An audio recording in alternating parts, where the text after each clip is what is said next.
So hello everyone, welcome back to the channel Chalkboard. Without wasting our time, start our new topic of class 10th assistive book history chapter number 2 nationalism in India. ठीक है, तो basically बच्चे हम लोगों ने इसके half topics तो cover कर चुके थे. अब हम लोग को इसके आगे के टॉपिक्स को कवर करना है. ठीक है, इसके आगे के टॉपिक्स क्या थे, तो हम लोग को पढ़ना था कि with what M was the Swaraj party setup.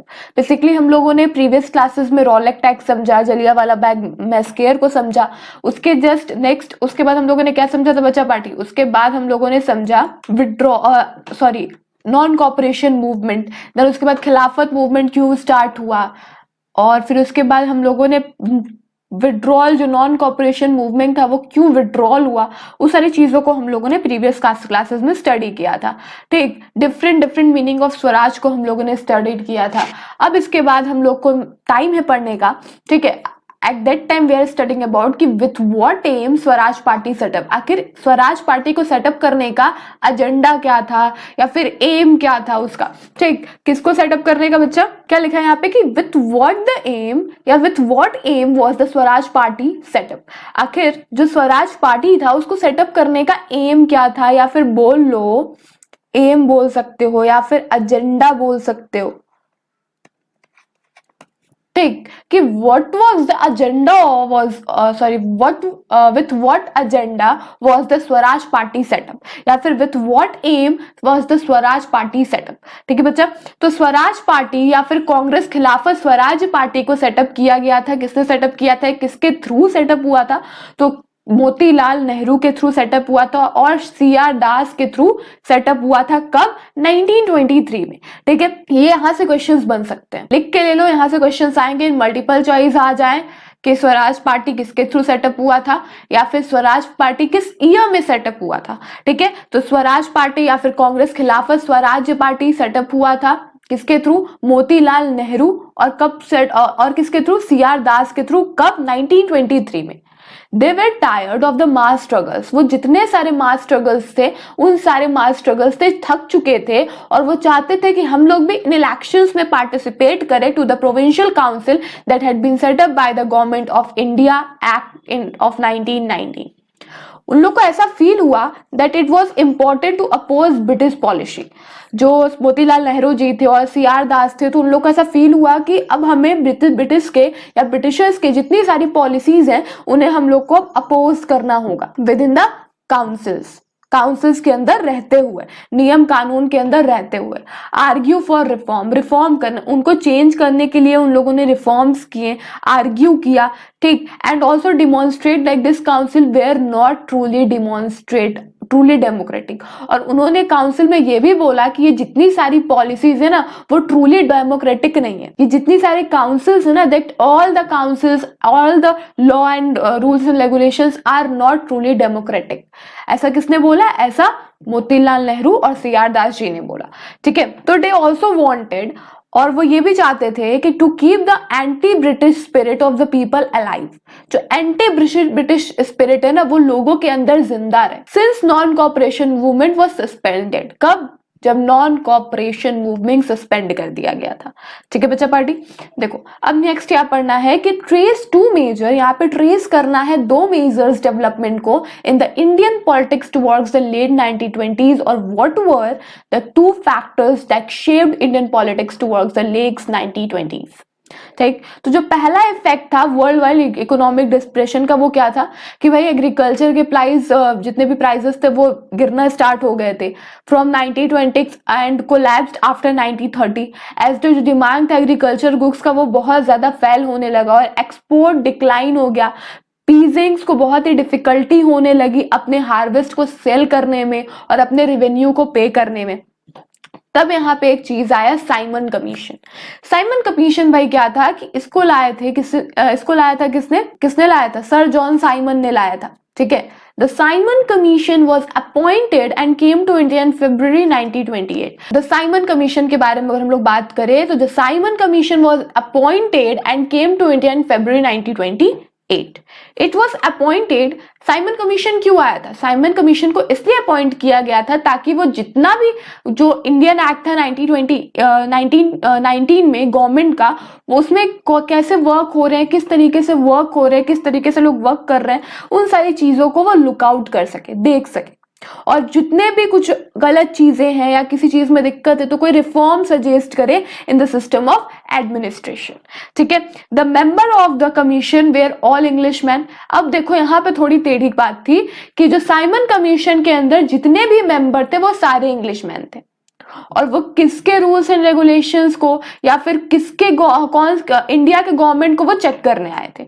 तो भाई जब इंडिया के गवर्नमेंट को आप चेक कर रहे हो, इंडिया गवर्नमेंट के सिस्टम को चेक कर रहे हो, या फिर इंडिया गवर्नमेंट के रूल्स रेगुलेशंस लॉज वगैरह को आप चेक करने आए हो, तो अगर उसमें कोई भी इंडिया का आदमी हो ही ना तो उस चीज का क्या मतलब। ठीक है, तो सिर्फ और सिर्फ वो साइमन कमीशन के अंदर वो सारे कौन थे? इंग्लिशमैन थे। And not a single Indian was included in it. और कोई भी एक सिंगल इंडियन नहीं था, कोई एक सिंगल भारतीय आदमी नहीं था कि वो उस चीज में इंक्लूडेड हो। It lead to Simon go back agitation. उन लोग का बस यही नारा था कि भाई साइमन गो बैक, इंडियंस का बस यही था कि भाई साइमन चले जाए, उनका यही नारा था, या फिर हाँ नारा था, एगिटेशन था कि भाई Simon go back.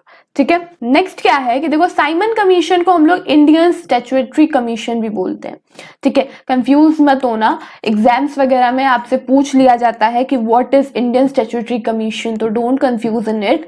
In exam in the question, जो क्वेश्चन लिखा होगा वो साइमन कमीशन के बारे में ही पूछ रहा होगा आपसे। तो दो नाम है इसके, साइमन कमीशन और इंडियन स्टैट्यूटरी कमीशन, कंफ्यूज ना होने का।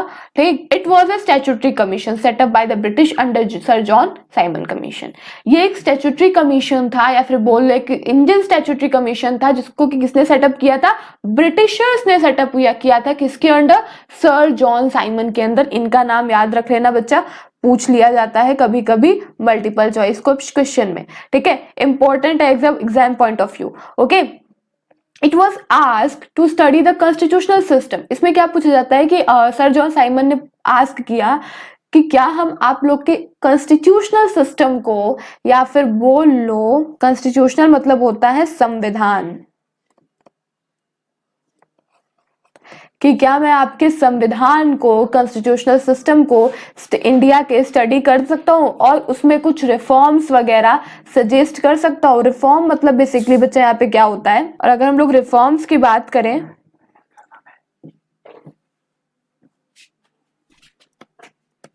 तो इसमें क्या था बच्चा कि it was asked to study the constitutional system. जो सर जॉन साइमन थे उन्होंने क्या कहा कि क्या मैं आपके इंडियन के कॉन्स्टिट्यूशनल सिस्टम को या फिर संविधान को स्टडी कर सकता हूँ। ठीक है, या उसमें कोई भी ऐसे रिफॉर्म्स, कुछ चेंजेस हैं तो क्या मैं उन रिफॉर्म्स या चेंजेस को सजेस्ट कर सकता हूँ। ठीक है, इंडियंस ने इस साइमन कमीशन को अपोज कर दिया कि भाई हमें आपके सजेशंस की या फिर साइमन कमीशन की कोई जरूरत नहीं है। दैट्स व्हाई इंडियन ने अपोज कर दिया। अब भाई क्यों अपोज किया, तो देखो साइमन कमीशन के अंदर जितने भी मेंबर्स थे बच्चा, वो सिर्फ और सिर्फ कौन थे? जितने भी साइमन कमीशन के अंदर मेंबर्स थे वो इंग्लिशमैन थे, सिर्फ और सिर्फ ब्रिटिशर्स थे, कोई भी सिंगल इंडियन नहीं था उस चीज में included. It didn't provide any hope of swaraj to Indians. तो इसी चीज से उन लोग को कोई भी स्वराज का होप नहीं दिख रहा था इंडियंस को, कि भाई जब देखो साइमन कमीशन है, ठीक, इंडिया के लोगों के लिए आया, बट उसमें इंडिया के लोग ही इंक्लूड नहीं है, तो दैट्स व्हाई जितने भी इंडियंस हैं उनको ऐसा लगा कि भाई स्वराज तो हमें नहीं मिल सकता है दैट टाइम। ठीक है, नेक्स्ट क्या है? लाहौर कांग्रेस ऑफ 1929। अब इसको पढ़ना है। जो कांग्रेस सेशन था वो हेल्ड हुआ था कहां पे? लाहौर में। कब? 1929 में। किसके प्रेसिडेंटशिप के अंदर? तो जवाहरलाल नेहरू जी के प्रेसिडेंटशिप के अंदर। Following decision were taken. बहुत सारे following types of decisions take किए गए थे। द कांग्रेस डिक्लेयर्ड पूर्ण स्वराज एग्जिस्टिंग। कांग्रेस ने सर डिक्लेयर किया कि भाई अब हमारा यही एम है, हमारा यही एजेंडा है कि हमें पूर्ण स्वराज चाहिए, पूरा स्वराज चाहिए, हमें पूरा फ्रीडम चाहिए, आई वांट फुल फ्रीडम। ठीक, तो it was decided to celebrate 26 January every year as Independence Day. It was decided to start the civil disobedience movement to win पूर्ण स्वराज. तो ऐसा उस टाइम पे डिसाइड हुआ कि भाई अब हम लोग पूर्ण स्वराज मूवमेंट को विन करने के लिए अब हम लोग को स्टार्ट करना होगा सिविल डिसोबीडियंस मूवमेंट. ठीक है बच्चा पार्टी. नेक्स्ट क्या है, देखो यहाँ पे डिस्कस किया गया है बहुत सारे significance of the Congress session in 1929 in the freedom struggle of India. तो जो लाहौर कांग्रेस था वो इंडियन नेशनल कांग्रेस ने कब हेल्ड करवाए थे, 1929 में. कहां पे, लाहौर में. किसके प्रेसिडेंटशिप के अंदर, तो जवाहरलाल नेहरू जी के प्रेसिडेंटशिप के अंदर. टू इंपॉर्टेंट डिसीजंस यहाँ पे टेक किए गए कि जो अटेनमेंट था वो कंप्लीट इंडिपेंडेंस का था, कि मतलब हमको पूर्ण स्वराज चाहिए, फुल फ्रीडम चाहिए. वी वांट फुल फ्रीडम, या हमें पूर्ण स्वराज चाहिए. It was declared in this session, ऐसा डिक्लेयर किया गया इस सेशन के अंदर, that the chief goal of Indian national Congress, जो चीफ गोल होगा इंडियन नेशनल कांग्रेस का वो क्या होगा कि भाई अब हमें कंप्लीट इंडिपेंडेंस चाहिए, we want complete freedom. Okay. It was decided to launch the civil disobedience movement under the leadership of Gandhi ji to get the complete independence. और इसी बीच सिविल डिसोबीडियंस मूवमेंट को लॉन्च करने का इन लोगों ने डिसाइड किया, किसके लीडरशिप के अंदर, गांधी जी की लीडरशिप के अंदर, ताकि वो लोग फुल इंडिपेंडेंस या फिर कंप्लीट इंडिपेंडेंस उन लोग को मिल सके. It was decided in the session to celebrate 26 January as the Independence Day all over the country because of its significance. जो same day था was chosen as the Republic Day of India. ठीक है.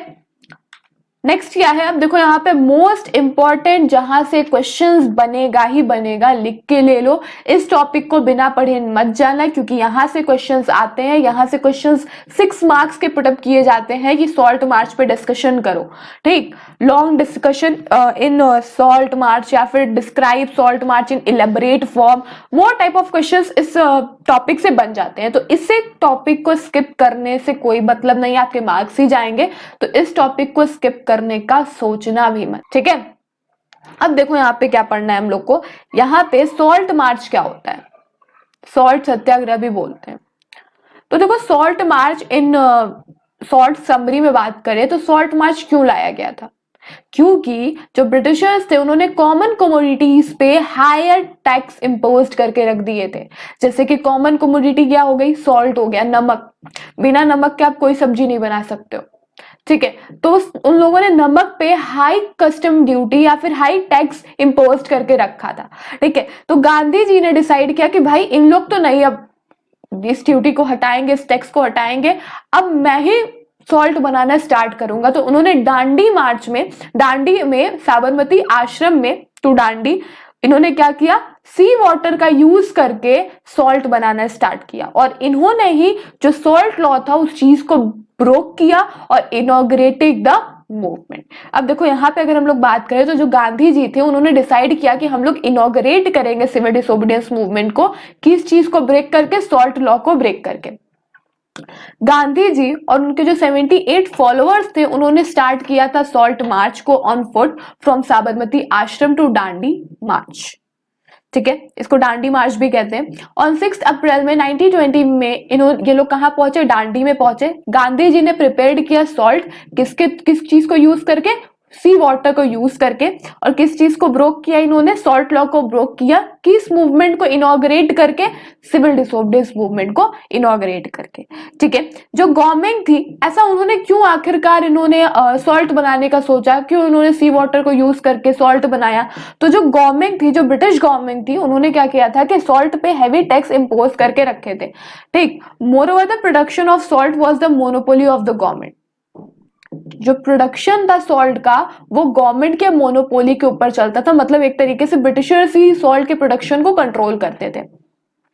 That's why जो salt का price था वो बहुत ज्यादा हाई था. ठीक. Therefore Gandhi ji oppose the salt law, इसलिए उन्होंने सॉल्ट लॉ को अपोज किया. और गांधी जी ने सी वाटर को यूज करके सॉल्ट बनाया. ठीक. उससे इन्होंने क्या किया, ब्रोक किया सॉल्ट लॉ को और इनॉग्रेट कर दिया मूवमेंट को, सिविल डिसोबीडियंस मूवमेंट को. जो मेन फीचर था सिविल डिसोबीडियंस मूवमेंट का वो क्या था, अब ये देख लो. जो गांधी जी थे उन्होंने क्या लीड किया, march on foot from Sabarmati to Dandi. और जिन्होंने ब्रोक किया सॉल्ट मार्च कहाँ पे, डांडी में, और इनॉग्रेट कर दिया मूवमेंट को, कौन से मूवमेंट को, सिविल डिसोबीडियंस मूवमेंट को। ठीक है, people broke salt law in many places, लोगों ने बहुत सारे प्लेसेस पे सॉल्ट लॉ को ब्रोक किया था। ठीक, फॉरेन गुड्स को बायकॉट किया था, लिक्वर शॉप्स जितने भी शराब की दुकानें थी वहां पे लोग धरना दिए थे, गवर्नमेंट सर्वेंट्स ने रिजाइन कर दिया था जॉब से, फॉरेस्ट लॉ ब्रोक कर दिया गया, पीपल ने रिफ्यूज कर दिया पे करने से कोई भी टैक्सेस की, भाई अब हम लोग कोई भी टैक्स ही नहीं पे करेंगे, लीडर्स बहुत सारे ऐसी सारी चीजों में अरेस्ट किए गए, वर्कर्स के ऊपर अटैक हुआ, गवर्नमेंट ऑफिसेस पे अटैक हुआ। तो गांधी जी ने कॉल्ड ऑफ किया मूवमेंट को ऑन 5 मार्च 1931, किसके अंडर, गांधी इरविन पैक्ट के अंदर। He agreed to attend the second round table, और गांधी जी एग्री हुए कि भाई अब मैं सेकेंड राउंड टेबल को अटेंड करूंगा, sorry second round table conference को अटेंड करूंगा। ठीक, it was restarted when Gandhi ji return from London, और ये सारा मूवमेंट जो सिविल डिसोबीडियंस मूवमेंट था वो फिर से रीस्टार्ट हुआ जब गांधी जी लंदन से वापस आए। It was finally called off in 1934। Difference क्या है नॉन कॉपरेशन मूवमेंट का और सिविल डिसोबीडियंस मूवमेंट का, तो यहां से क्वेश्चंस बनेंगे। देखो, अगर हम लोग बात करें, पीपल ने रिफ्यूज कर दिया था कॉपरेट करने से गवर्नमेंट को, किस टाइम, नॉन कॉपरेशन मूवमेंट के दौरान, और पीपल ने ब्रोक किया था सॉल्ट लॉ को किसके दौरान, सिविल डिसोबीडियंस मूवमेंट के दौरान। 2 पॉइंट यहां से, 1 पॉइंट यहां से बन गया। ठीक है, मुस्लिम्स ने हायर लार्ज नंबर्स में पार्टिसिपेट किया था नॉन कॉपरेशन मूवमेंट में, लेकिन सिविल डिसोबीडियंस मूवमेंट में उतने सारे मुस्लिम्स ने पार्टिसिपेट नहीं किया था। ठीक, कोई भी tax campaign was not there in non cooperation movement, किसी ने भी नॉन कॉपरेशन मूवमेंट में टैक्स को पे करने से मना नहीं किया था, बट लेकिन सिविल डिसोबीडियंस मूवमेंट में लोगों ने टैक्स को पे करने से मना कर दिया था। तो कितने पॉइंट्स हो गए यहाँ पे, 3 पॉइंट्स हमारे पास आ गए सिविल डिसोबीडियंस मूवमेंट और नॉन कॉपरेशन मूवमेंट के डिफरेंस में। पहला ये कि पीपल ने रिफ्यूज कर दिया था गवर्नमेंट के साथ कॉपरेट करने में नॉन कॉपरेशन मूवमेंट के दौरान। सेकेंड थिंग इज दैट कि सिविल डिसोबीडियंस मूवमेंट के दौरान लोगों ने ब्रोक किया था बहुत सारे लॉ, जैसे कि सॉल्ट लॉ ले लो। ठीक, देन उसके बाद हायर लार्ज नंबर पे मुस्लिम्स ने पार्टिसिपेट किया था नॉन कॉपरेशन मूवमेंट में, और सिविल डिसोबीडियंस मूवमेंट में बहुत ही लेस नंबर था मुस्लिम्स के पार्टिसिपेशन का। ठीक, नॉन कॉपरेशन मूवमेंट में किसी ने भी टैक्स को पे करने से मना नहीं किया था, but in civil disobedience movement सभी ने टैक्स को पे करने से मना कर दिया। Social groups which participated in civil disobedience movement, तो rich peasants, poor peasants, middle class, business class, industrial workers, इन सारे लोगों ने पार्टिसिपेट किया था सिविल डिसोबीडियंस मूवमेंट में। जितने भी रिच पीजेंट्स थे, जितने भी अमीर फार्मर्स कह लो, अमीर किसान कह लो, ठीक, तो वो डिप्रेस्ड हो गए थे जिस तरीके से सारे एग्रीकल्चर कमोडिटीज के प्राइस जिस तरीके से फॉल डाउन हो रहे थे, उन सारी चीजों से वो क्या हो गए थे, डिप्रेस्ड हो गए थे बहुत ही बैडली तरीके से, और अफेक्टेड भी हो गए थे बहुत ज्यादा बैडली तरीके से। इसलिए उन्होंने डिमांड किया कि भाई अब हम लोग को लैंड रिवेन्यू को रिडक्शन करो, लैंड के रिवेन्यू में रिडक्शन करो। स्वराज का मतलब उन लोग के लिए ये था कि भाई टैक्स कम करो, लैंड के रिवेन्यू में रिडक्शन करो। किसके लिए, रिच पीजेंट्स के लिए। When we talking about poor peasants के अंदर क्या था कि डिप्रेस्ड थे, अफेक्ट थे बहुत ज्यादा बैडली, जिस तरीके से एग्रीकल्चरल कमोडिटीज का प्राइस जिस तरीके से फॉल डाउन हो रहा था, वो डिमांड की है कि भाई रेंट में रिडक्शन कर दो। और स्वराज का मतलब पुअर पीजेंट्स के लिए क्या था कि reduction of rent for that. When we're talking about business class, तो वो डिमांड कर रहे थे कि भाई हमें इंपोर्ट ऑफ फॉरेन गुड्स के उसके अगेंस्ट से प्रोटेक्ट करो। ठीक, वो चाहते थे कि rupee sterling exchange rate discourage हो जाए इंपोर्ट से। वो ऐसा they form the Indian industrial commercial congress in 1920, और इन लोगों ने एक और चीज फॉर्म किया, federation of Indian chamber of commerce and industries. और वो क्या देते थे, they gave financial help to the movement and refuse to sell the foreign goods. ठीक, नेक्स्ट बात करें इंडस्ट्रियल वर्कर्स की, तो they were poorly set conditions, उनकी जो पुअरली पेड, उन लोग को बहुत ही पुअर तरीके से पेड किया जाता था। वो उनका काम के हिसाब से उन्हें पैसा वगैरह नहीं मिलता था। ठीक है, उनके वेजेस उनको सेटिस्फाइड नहीं कर पाते थे, तो उनको बहुत ही पुअरली वे में पेड किया जाता था। ठीक है। कंडीशंस जो वर्क था, कंडीशन वर्क करने का था वो बहुत ज्यादा मिसरेबल था। ठीक, स्वराज का मतलब उनके लिए था कि भाई हम लोग को बेटर वेजेस और वर्किंग कंडीशन दो। ठीक, रेलवे वर्कर्स ने, डॉकयार्ड वर्कर्स ने स्ट्राइक कंडक्ट कर दिया। स्ट्राइक मतलब होता है हड़ताल कंडक्ट कर दिया। ठीक, वर्कर्स थे जितने भी माइंस के, उन्होंने क्या किया कि उन्होंने गांधी जी के कैप को वोर करके एक रैली निकाल दी। ठीक है, नेक्स्ट क्या है, why did the different social groups join the civil disobedience movement? क्यों डिफरेंट डिफरेंट सोशल ग्रुप्स ने सिविल डिसोबीडियंस मूवमेंट को ज्वाइन किया? तो डिफरेंट डिफरेंट सोशल ग्रुप्स की बात करें तो उसमें कौन कौन से डिफरेंट डिफरेंट सोशल ग्रुप्स आते हैं? तो जैसे कि देखो, इन द कंट्री साइड जितने भी रिच कम्युनिटीज थी, जैसे कि यूपी जग्स हो गए, पट्टेदार्स हो गए गुजरात के, वो इस मूवमेंट में बहुत ज्यादा एक्टिव थे, या वो इस मूवमेंट के दौरान बहुत ही ज्यादा एक्टिव थे। जितने भी इंडियन मर्चेंट्स थे या फिर जितने भी इंडस्ट्रीज थे, वो चाहते थे कि उन्हें प्रोटेक्ट किया जाए इंपोर्ट ऑफ फॉरेन गुड्स के अगेंस्ट, और rupee sterling foreign exchange ratio that would discourage import. They wanted to end colonial control. वो लोग ऐसा चाहते थे कि भाई जो कॉलोनियल कंट्रोल है ना, जो ब्रिटिशर्स का कंट्रोल है ना, वो पूरी तरीके से खत्म हो जाए इंडियन के इकोनॉमी पे से। They join civil disobedience movement, और उन्होंने क्या किया, सिविल डिसोबीडियंस मूवमेंट को ज्वाइन किया। Movement and gave financial assistance and refused to buy or sell imported goods. Another important feature of the civil disobedience movement was the large scale participation of women. जो another importance था civil disobedience movement का, वो क्या था कि भाई इस movement में लार्ज स्केल पे जितने भी वुमेन्स थी, जितने भी औरतें थी, उन लोगों ने पार्टिसिपेट किया था। Gandhi ji during Gandhi ji salt march के दौरान थाउजेंड्स ऑफ वुमेन ने came out of their homes, अपने होम से बाहर आके उनके बातों को सुना। उन्होंने इस मूवमेंट में पार्टिसिपेट किया, प्रोटेस्ट किया इस मार्च में मैन्युफैक्चर्ड करने पे सॉल्ट के, और picketed foreign cloth in liquid shops. Picketed मतलब क्या होता है, धरना देना। ठीक है, पिकेटेड दिया फॉरेन क्लॉथ पे, बायकॉट कर दिया लिक्विड शॉप्स पे, इन लोगों ने धरना दे दिया। ठीक, और कितने लोगों को तो जेल भी जाना पड़ा। There were strikes by railway workers, बहुत सारे रेलवे वर्कर्स के थ्रू स्ट्राइक्स भी किया गया 1913 में। जितने भी डॉकयार्ड वर्कर्स थे 1932 में, उन लोगों ने भी स्ट्राइक किया था, हड़ताल किया था। ठीक, इन 1930 में थाउजेंड्स ऑफ वर्कर्स इन छोटा नागपुर टीन माइंस, उन लोगों ने क्या किया, गांधी जी के कैप को वोर करके पहन के पार्टिसिपेट किया प्रोटेस्ट में, और रैली निकाल दी और बायकॉट कर दिया कंपेगन्स को।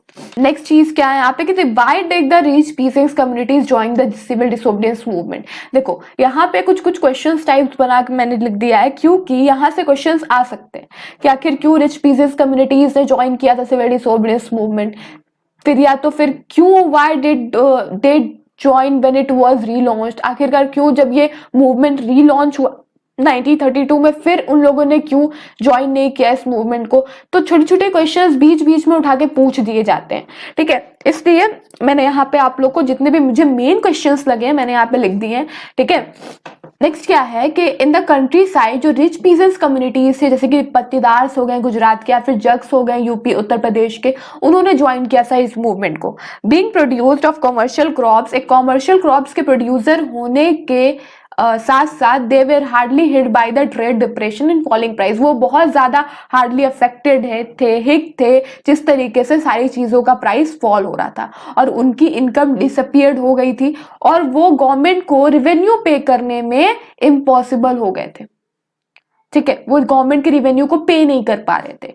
ओके, नेक्स्ट क्या है, the refusal of the government to reduce the revenue demand lead to widespread resentment. These rich peasants बहुत ज्यादा एक्टिव थे in organizing their communities and at times forcing reluctant members to participate in boycott programs. For them, इन्हीं लोगों के लिए जो fight था स्वराज के लिए, वो स्ट्रगल बन गया किसके अगेंस्ट, हाई रेवेन्यू के against. But they were deeply disappointed, लेकिन ये लोग बहुत डीपली डिसअपॉइंटेड थे जब ये मूवमेंट कॉल्ड ऑफ हुआ 1931 में without the revenue rate being revised.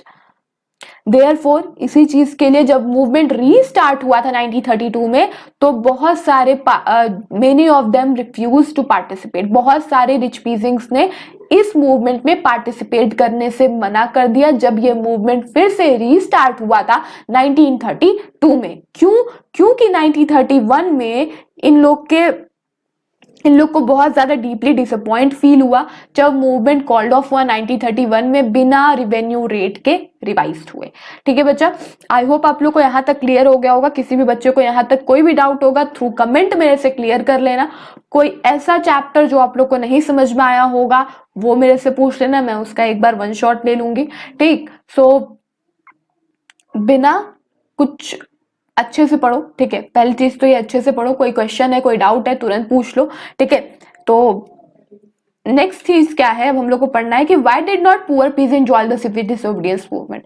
आखिरकार क्यों जितने भी पुअर पीजेंट्स थे इस उन लोगों ने सिविल डिसोबीडियंस मूवमेंट में पार्टिसिपेट नहीं किया। और why was the relationship between poor peasant, क्यों जो रिलेशनशिप था पुअर पीजेंट्स और कांग्रेस रिमेन्ड अनसर्टेन था सिविल डिसोबीडियंस मूवमेंट के दौरान। जितने भी पुअरर पीजेंट्स थे वे are not just interested in the lowering of the revenue demand, वो उतना इंटरेस्टेड नहीं थे जिस तरीके से रिवेन्यू का डिमांड गिर रहा था।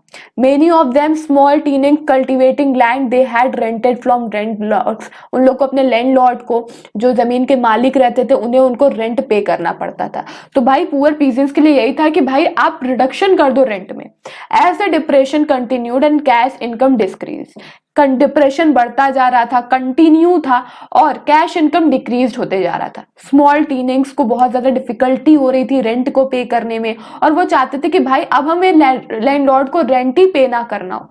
ठीक, they join variety of radical movement, जितने भी पुअर पीजेंट्स थे उन लोगों ने वेराइटी ऑफ रेडिकल मूवमेंट में ज्वाइन किया, often lead by socialist and communalist.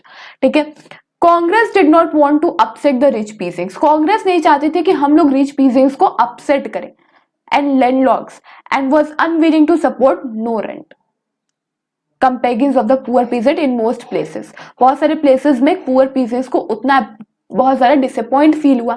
सो इसीलिए रिलेशनशिप जो पुअर पीजेंट्स और कांग्रेस का था वो बहुत ज्यादा अनसर्टेन था। ठीक है, क्योंकि कांग्रेस नहीं चाहती थी कि वो अपसेट करे रिच पीजेंट्स और लैंडलॉर्ड्स को। ठीक, इसीलिए जितने भी पुअर पीजेंट्स थे उन लोग को लग रहा था कि भाई हम लोग की डिमांड तो पूरी होने वाली है नहीं, तो कोई मतलब नहीं है इस मूवमेंट में पार्टिसिपेट करने का। ठीक है, सो द रिलेशनशिप, इसी कारण जो रिलेशनशिप था पुअर पीजेंट्स और कांग्रेस के बीच वो बहुत ही अनसर्टेन था। ठीक है, तो बच्चा आज के लिए यहीं तक रहते हैं। ठीक, किसी को यहाँ आगे कोई भी क्वेश्चंस कोई भी डाउट्स वगैरह होंगे तो मेरे से पूछ लेना। वैरायटी ऑफ क्वेश्चंस इस चैप्टर से आते हैं, जैसे कि सॉल्ट मार्च हो गया, रॉलेक्ट एक्ट हो गया, या फिर जलियांवाला बाग मैस्केर हो गया। तो यहाँ पे ये सारी चीजों का टिप्पणी आता है, टिप्पणी इन द सेंस कि ब्रीफली एक्सप्लेन करने को आता है। ठीक,